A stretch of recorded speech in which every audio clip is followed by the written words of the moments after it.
Ja vas sada sve lijepo pozdravljam. Ja sam Željana Buntić-Pejaković i moderirat ću ovu kratku panel raspravu koja nam slijedi, a pozvala bi naše cijenjene panelistice da mi se pridruže. S nama će danas tu biti gospođa Vesna Alebić, ravnateljica Glazbene škole Josipa Hatzea. Vesna, izvolite. Ivana Petravić iz Agencije za odgoj i obrazovanje iz Zagreba, zadužena za glazbeno-umjetničko obrazovanje, izvolite. Jadranka Buvinić nam nažalost nije došla, ona je naime ovdje savjetnica, viša savjetnica za razrednu nastavu u Agenciji za odgoj i obrazovanje u Splitu, ali nažalost je bila spriječena, pa pozivam Karmen Širović iz Osnovne škole Split 3, koja je već danas imala s nama izlaganje, Ines Ivanovski, izvolite Ines, i Sunčica Bandić, moja draga kolegica, će biti još sa mnom tu. Ono što nam je cilj, izvolite sjedite, ono što nam je cilj u ovoj kratkoj raspravi je u stvari malo promisliti o modelima. Ono što je obično iskustvo u zajednici je da zajednica ima različite resurse. Različite resurse u svima nama, u institucijama iz kojih dolazimo, a da nekad zbog nekog nedostatka suradnje ili vremena da uopće promislimo o toj suradnji ne koristimo dovoljno dobro te resurse. No, prije nego što krenemo za to, za početak ću ja zamoliti našu Sunčicu da nam samo malo pokaže rezultate ankete, kratkog upitnika kojeg smo vam dali. Samo da provjerim, jeste li svi skenirali ovu? Ova strana publike ne može skenirati, to govorite. Dobro.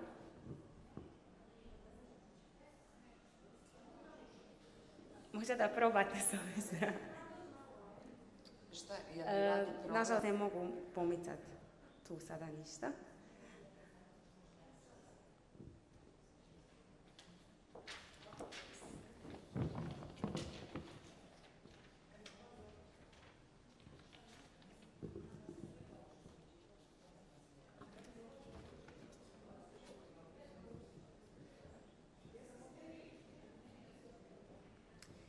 Je li ima netko da je uspija?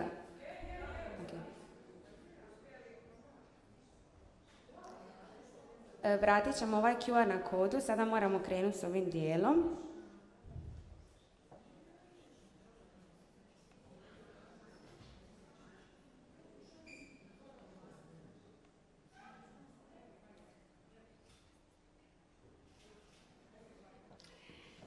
Evo, krećemo lagano sa rezultatima upitnika kojeg smo imali. Imali smo neki broj odaziva, 86 odgovora na neka pitanja, na neka manje. Ja se nadam da su i naše panelistice stigle malo proći kroz taj upitnik, pa ćete onda znati o čemu se radi. Ali ono s čim krećemo je da većina nas koji smo danas tu, kada mislimo na svoj posao, nalazimo pozitivne riječi za to. Obično smo sretni, ispunjeni, zadovoljni, kreativni, dobro, ponosno, naravno ima i umorno, ali nije ni čudo, s obzirom da ćemo poslije vidjeti, možemo već krenuti dalje. Poslije ćemo vidjeti kad budemo govorili o broju godina koliko radimo u školi, da nas 50% koji smo danas bili tu i odgovorili na ovaj upitnik u školama radi između 20 i 30 godina, što nije malo, jeli?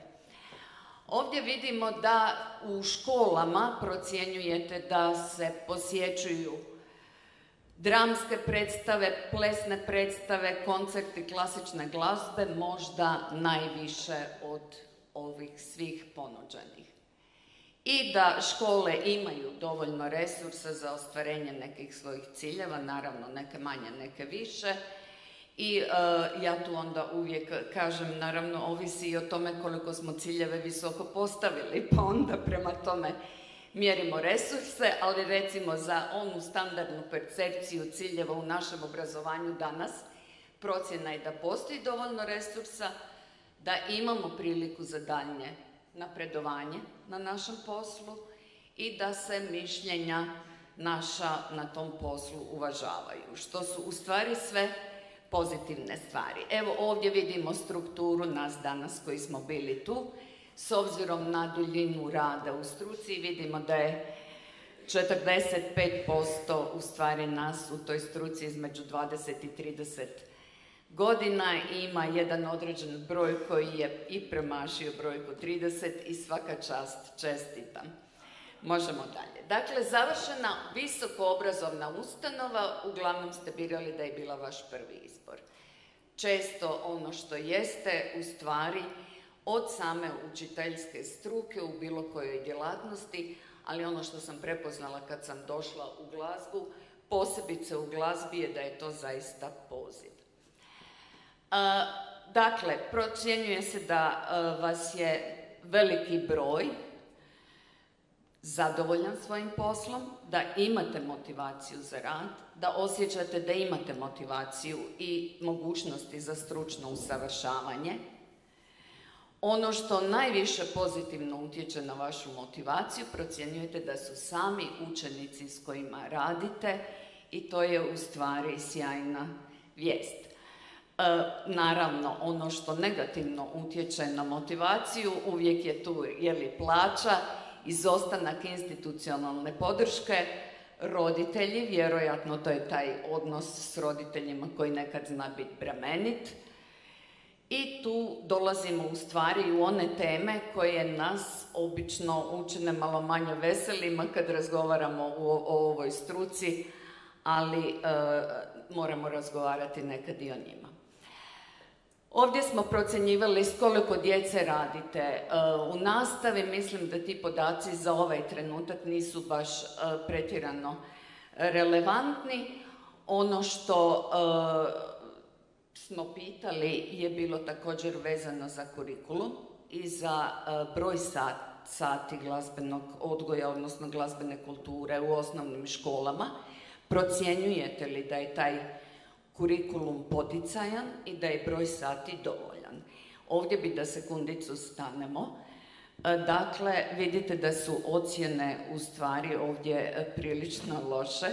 Smatrate da kurikulum nije jako poticajan, negdje smo ispod nekih 50% u odnosu na tu mogućnost njegove poticajnosti i procjenjujete da u stvari su satnice relativno male. I to jeste trend koji se nažalost događa. Spominjali smo da se on događa u odgojima i događa se nažalost svugdje u svijetu. Australija je sad, čitala sam, uvela posebne mjere za povratak satnice glazbenog odgoja, glazbene kulture u škole, jer su shvatili da je potpuno istisnuta od ovih standardnih predmeta, STEM predmeta i ostalog, dakle svih predmeta gdje se stječe ovo neko faktično znanje, a potpuno se zanemarilo sve ono što glazba zaista radi za dijete, za čovjeka, za razvoj tog djeteta u budućeg čovjeka u svakom smislu.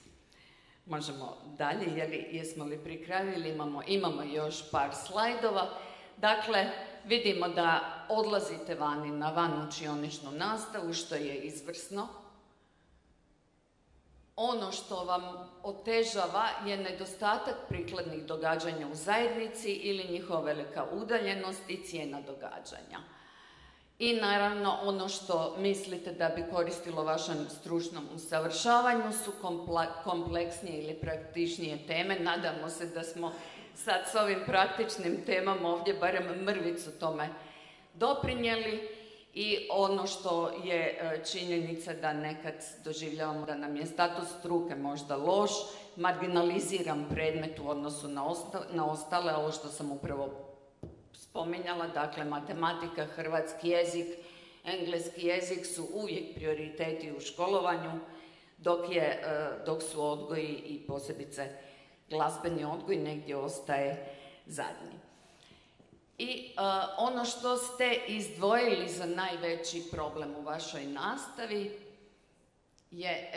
ja moram iskreno reći, ja tek sad gledam ovaj upitnik i ovo mi je iznenađenje. Ja sam vjerovala da će ovaj odgovor biti visoko među odgovorima, ali da će biti prvi ne, a to je pad kapaciteta pažnje ili socioemocionalne zrelosti u populaciji učenika. Dakle, osjećamo da se nešto mijenja. Ono što se mijenja se kod naše publike, a mi smo u stvari oni koji tome moramo doskočiti, da i dalje zadržimo pažnju publike i da napravimo ono što je naš posao, da odradimo edukaciju koja je tu potrebna. Vidimo da glazbene škole u lokalnim zajednicama procjenjujete otvorenim, što mislim da je izvrsno, jer evo, spomenula sam da smo tu radi suradnje i ta suradnja može puno doprinijeti. I mislim da smo s time u stvari završili ovaj kratki pregled ankete. Ja svima vama koji ste odgovorili zahvaljujem. A evo sada bi prije nego što krenemo dalje možda samo rekla još riječ, već previše pričam i vrlo mi je neugodno, ali samo kratku crticu iz čega je u stvari opća ideja o nečem ovakvom nastala. Radili smo jedan projekt jer smo prepoznali da je u nekim zajednicama, u nekim školama djeci teško doći do prvog kazališta ili do prvog mjesta gdje se izvode izvedbe klasične glazbe i vidjeti neki instrument zaista uživo. I onda imamo naravno niz posljedica, mislim današnje društvo je nekako podložno toj folk kulturi koja se onda odražava i na glazbenu kulturu, pa se pitamo kako nam je to došlo, pa gdje smo pogriješili, pa zašto nismo malo više ovo ili ono. U svakom slučaju mi smo krenuli s jednim projektom i nosili smo glazbenu umjetnost na otoke, u škole. I onda smo u stvari promislili, ali mi smo tu u gradu, možemo možda napraviti i više tu u gradu, pa evo, moje prvo pitanje je u stvari svima vama. Ja ću se očito morati dizati jer nemamo bubice, a imamo. Moje prvo pitanje je svima vama, pa evo Ivana, kad je mikrofon kod vas, gospođo Petrović, već da krenemo od vas. Što mislite da možemo u stvari učiniti, a da djeca u osnovnim školama dobiju više glazbe i kroz glazbu sve ono što glazba za razvoj djece znači? Evo, dobar dan svima, zahvaljujem na pitanju. Prije svega pohvalila bih ovaj cjelokupni stručni skup i ovu jednu međusobnu integraciju i općeobrazovnog sustava, ali i glazbenog sustava. Mislim da je to budućnost i našeg opstanka kao umjetničkih škola, a da bismo djeci čim više približili glazbu kako u velegradima, ali tako i možda manjim sredinama, bitna je upravo ta povezano sa samom institucijom. Bilo to neka kulturna institucija, recimo konkretno ću spomenuti HDS, znači naša krovna organizacija za samu glazbu, ona je počela na jednoj mikrorazini upravo sa skladateljima, sa izvođačima ulaziti k vama u razrede. Nastoje to nekako proširiti i na razinu cijele Hrvatske. Pa tu evo svakako pozivam, uključite se, pitajte, tražite, mislim da je ključna i bitna naša inicijativa. Ja sam trenutno kratko na ovoj poziciji na kojoj jesam. Imam 10 godina radnog iskustva u nastavi, mahom sam radila u gimnaziji, imala sam tu sreću da sam bila blizu velikog grada, blizu Zagreba i gdje su nam doista ti sadržaji bili nadomak ruke. Međutim, i ti sadržaji nadomak ruke ne bi nam bili dostupni da nisam evo konkretno ja tražila na koji način im pristupiti, kako doći do ulaznica, kako ostvariti možda nekakav popust i kako učenika organizirati i odvesti ih.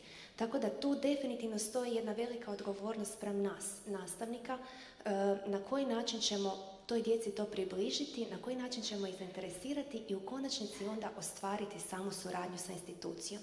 Vjerujem da tamo gdje ima želje, volje, ostvaruju se i određeni rezultati, a upravo je to dokaz ovog cjelokupnog stručnog skupa kojeg ste vi organizirali, kojeg ste samostalno potaknuli i koji je meni jedna dobra smjernica možda i za razvoj budućeg državnog stručnog skupa kojeg će evo uskoro morati i sama organizirati. Tako da evo, hvala vam.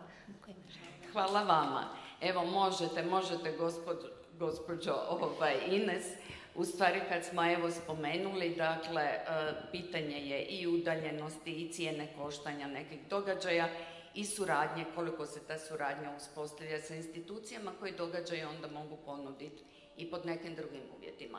Koliko je to lako ili teško napraviti iz osnovne škole? Vi imate, koliko smo čuli danas ovdje, solidna iskustva. Ja mogu govoreći iz svog iskustva, mogu reći da je nama sve dostupno. Znači, mi smo jako blizu, nama je upitno samo cijene. Recimo sad kad idemo u HNK, kad sam dogovorila sa razredom, onda djeca imaju 50% popusta.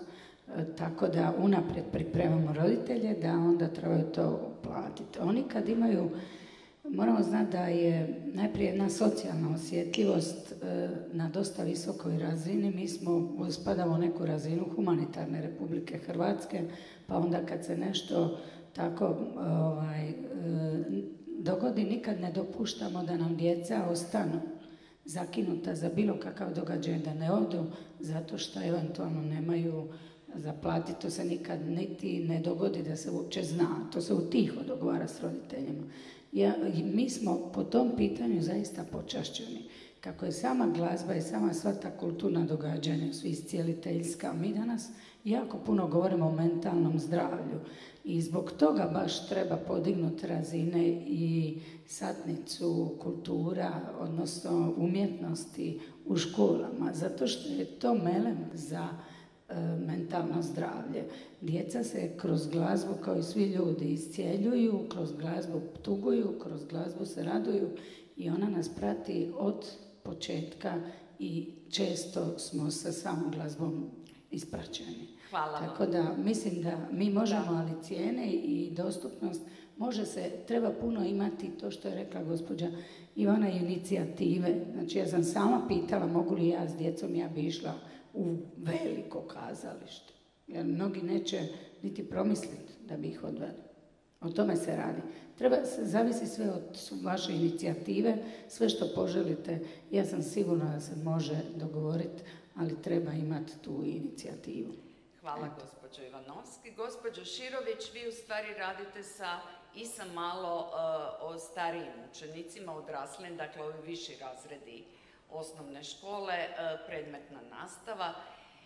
Kako izgleda rad s njima? Je li za njih lakše organizirati tu vanučioničnu nastavu ili teže no što imate dojam da je to u nižim razredima? Puno teže. Evo, prvo bih istaknula da mi je najlakše kad vodim četvrtaše negdje, se vrlo lako s učiteljima, učiteljicama dogovorim. Dostupne su nam izmjene u satnici, pa ok, sad ćemo otići tad i tad na nekakvu izvedbu, zamijenit ćemo se za sate. Kod predmetne nastave to je užasno komplicirano. Prvo što vi morate za sve učenike skupiti suglasnost. Ja trenutno radim u oba dvije smjene, pa često učenici zaborave ponijeti novce, pa se neki razbole. Nekoliko puta sam plaćala autobus, ne cijeli, nego iznos koji nedostaje iz svog džepa. Često puta se pitam što je meni ovo trebalo, jer vam niko to ne vrednuje. A još imam veliku sreću što sam ja zapravo od početka svog rada u obrazovnom sustavu radim u gradskoj školi. Dakle, kad sam radila u osnovnoj školi Dobri, bilo mi je prekrasno jer sam doslovno mogla pokupiti 5 učenika, još je bila jutarnja smjena isključivo i mogli smo ići gdje god. Sa školom Mertoak išla sam manje, ali svake godine bih negdje vodila jer morate iznajmiti autobus. Cijene autobusa su također enormno porasle i kolege nisu svi, ja inače moram reći da sam isto sretna što u svakoj školi sam zaista imala kolegijalne odnose na razini. Ili sam bila jako povezana s kolegama, dakle, ili korektne. I bili su voljni pomoći, to nije svugdje situacija. Jako mrsko vas gledaju na to, oduzimaš mi sad učenika, vodiš ga na neki koncert i slično. Ja kao osobno evo nemam problema kad se neki učenici bave sportom ili bilo kojom drugom aktivnosti i po natjecanjima su, meni je drago zbog njih, nadoknadit ćemo sve na neki način. Tako da ja nisam imala osobno tih problema, a vjerujem da puno mojih kolega je. Tako da, evo, drži nas nekakav entuzijazam i mislim da smo svi svjesni da koliko učenici od toga profitiraju, ali realno osim tog entuzijazma i to sa strane učenika koliko oni dobivaju, to se vama niti u radnom vremenu drugačije ne vrednuje, niti kroz napredovanje, niti na bilo koji drugi način. Niste prepoznati, zapravo ste problem. U stvari, mi ćemo ove rezultate upitnika analizirati i bit ćemo u kontaktu s vama u povratnim informacijama. Ja se nadam da ćemo od sada ovakvo događanje organizirati redovito, barem jednom godišnje. A zašto ovo spominjem? Zato jer sam među odgovorima vidjela u stvari da se taj angažman ne vrednuje. Da se on za one koji su ga voljni uložiti unutar sustava ni na kakav način ne vrednuje dodatno. Ali evo, hvala Karmen. I tu nam je s nama gospođa Alebić, ravnateljica glazbene škole Josipa Hacea. Pa ono što bi vas pitala je u stvari na tragu ovog. Na koji način mislite da Josip Hace kao institucija, jedna od najvećih glazbenih škola u Hrvatskoj, može doprinijeti ovim poteškoćama koje škole imaju za organiziranje određenih van učioničnih aktivnosti za svoju djecu? Ja sam mišljenja kako je ovaj skup koji smo organizirali zapravo bio, bez obzira što su svi izlagači iz glazbene škole bili vrlo konkretni, u stvari su bili oblik alegorija za sve one kolege iz osnovnih škola koji predaju glazbenu umjetnost ili su učitelji razredne nastave. Mi smo stvarno bili alegorija koja je vrištala, a žao mi ako niste razumjeli, pozovite nas ili dođite kod nas. Naša su vrata uistinu širom otvorena za svakoga i rado ćemo doći kod bilo koga ko nas pozove, nepristojno otići nepozvan. Mislim. I stvarno sam, dok sam pratila sve ovo što su kolege naše govorile, stvarno ni u jednom trenutku nismo rekli evo nas, iskoristite ovo što znamo, evo nas, napravimo muziku ljepšom i u vašim školama osnovnim, napravimo vašu muziku ljepšom, dođite kod nas, uljepšat ćemo vam dan, nećete platiti nijednu ulaznicu, još ćete dobiti sokić i keksić i svi će nekako biti, kako ću reći, zadovoljni. Upoznaćete kolege, upoznaćete drugu djecu i iz naše škole izaći, vjerujte mi, sa nekim novim iskustvom i sa osmijehom u pravilu. Kontakt je glazbena.hace@gmail.com i vrlo je jednostavno, a i kad upišete glazbena Split, ona prva iskoči i tamo piše. Na svaki mail i na svako vaše traženje ćemo odreagirati, garantiram. Evo, ja vam se zahvaljujem, ovo je u stvari sjajno što ste rekli i naravno to ne da će doprinijeti samo osnovnim školama, ono kako ja to vidim u HC-u sam evo već par godina, to će doprinijeti i nama da izađemo, da smo više u kontaktu s djecom i da eventualno danas, sutra za neke starije programe dobijemo više djece, a da ne pričam za balet Sunčice, ako možeš samo, oprostite Vesna, ja još moram, ne mogu ostati dužna i tebe pitati kako vidiš u stvari tu poziciju plesnog obrazovanja u glazbenom odgoju, odnosno glazbenoj kulturi u školama se radi o glazbi, radi se glazbeno obrazovanje, djeca pjevaju, sviraju, koliko već instrumenata imaju dostupnih, a kako je plesno obrazovanje zastupljeno u školi? Tužno je nikako. Da, ples nekako svih umjetnosti se uvijek nađe nekako na dnu i to je dijelom zbog cijele te filozofije tijela, uma o kojoj sam pričala tijekom svoje prezentacije. Ali isto sam kroz neki svoj mali radni vijek u komunikaciji s učiteljicama razredne nastave došla do toga da bi one rado bi plesale, rado bi učile djecu plesa, rado bi ubacile ples u svoj dan, ali ne znaju kako, nisu dobile sredstva za to. I kad ste na fakultetu, ispravite me ako krivo govorim, dobijete neka sredstva za glazbenu kulturu, za likovnu kulturu, ali ples uvijek ostane nekako, samo se tu okreni, nešto malo skače. Nije to, tijelo je jedan prekrasan medij za izražavati svoje osjećaje, ideje, misli, pogotovo za djecu koja još nisu toliko vješta s riječima kao mi. Njima je tjelesni izraz puno svojstveniji nego li onaj verbalni. Tako da bi, eto, iskoristila bi ovu priliku da vas ohrabrim da zaista ubacite svoj ples u svaki dan.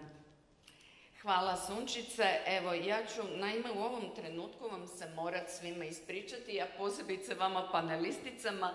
Imale smo jako malo vremena, svega za po jedno pitanje i ja bi više voljela da smo imali više, ali koliko shvaćam ima tonska proba ovdje u 4 i mi ćemo, s obzirom da su neki segmenti bili malo produženi, sad uskoro morati završiti. Ali evo, prije nego što završimo, da ne bude neinteraktivno, ja imam prvo jedno pitanje za vas, a onda ću vas pozvati da možda pitate još nas i naše panelistice. Ako isključimo ručak, dakle isključimo obrok koji je bazična potreba, kad ste se osjećali najbolje danas u toku ovog stručnog skupa?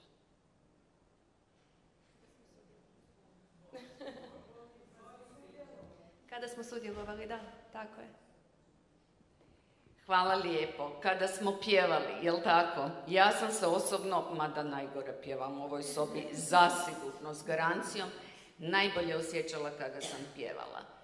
I mislim da samo to pitanje, ako odgovorimo sebi, dovoljno u stvari govori koliko je glazba bitna i na što sve glazba utječe. Istraživanja jesu pokazala da utječe na razvoj mozga, na razumijevanje govora, na brže opismenjavanje, na puno drugih kognitivnih funkcija, utječe na emocionalno i socijalno, na emocionalni i socijalni status. Tako da puno je njenih pozitivnih utjecaja i evo, samo ću ja, prije nego što krenu vaše pitanja, završiti kako danas imamo navalu popularnosti STEM područja, protiv čega ja nemam apsolutno ništa protiv, samo bi voljela da ne nestaju neka druga. Albert Einstein je rekao da nisam fizičar, vjerojatno bih bio glazbenik. Često razmišljam u glazbi. Živim svoje snove u javi u glazbi. Svoj život vidim u terminima glazbe, nekad je valcer. I znam da je najviše radosti u životu dobivam iz unutrašnjosti svoje violine. Tako da, evo, ustrajmo u stvari na tome da se više glazbe čuje u školama i ne samo na satovima glazbene kulture. Ja sam uvijek, kad sam bila u osnovnim školama, navijala, pustite im za vrijeme velikog odmora neku glazbu, za Boga, zašto ne? Zahvaljujem. Sad vaša pitanja. Ako ima još neko pitanje za kraj.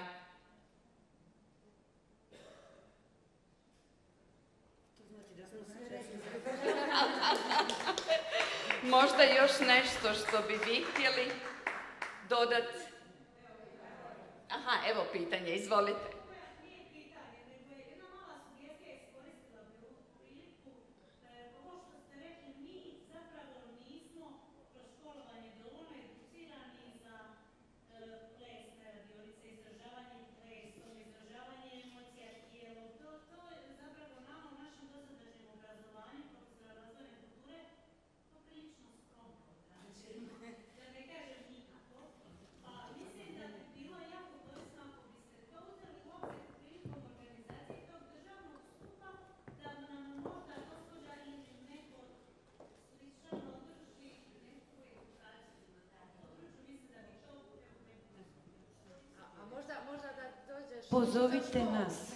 Pozovite nas, o tome govorimo. Pardon, Daću vam posjetnicu nakon.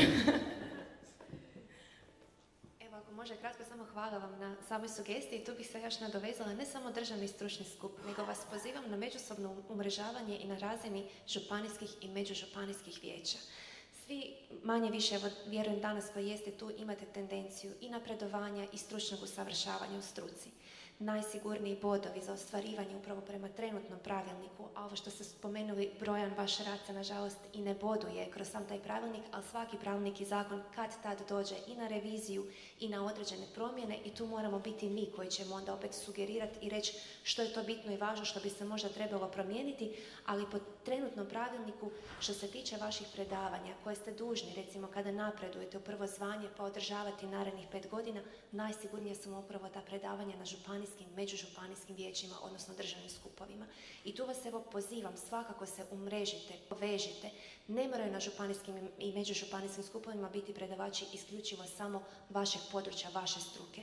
Pozovite nekog sa strane, proširite vidike, dajte jedan novi aspekt cjelokupne vašoj priči i na taj način širite, znači, tu jednu interdisciplinarnost koja nam je ključna u obrazovanju mladih, jer ovo što ste rekli, mladi danas vrlo brzo gube fokus.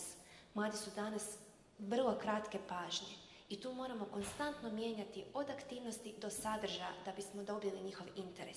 I u konačnici, tako je, ima i toga, ali još ste jednu isto bitnu stvar spomenuli kada ste spomenuli Einsteina i kada ste rekli jedan njegov lijepi citat.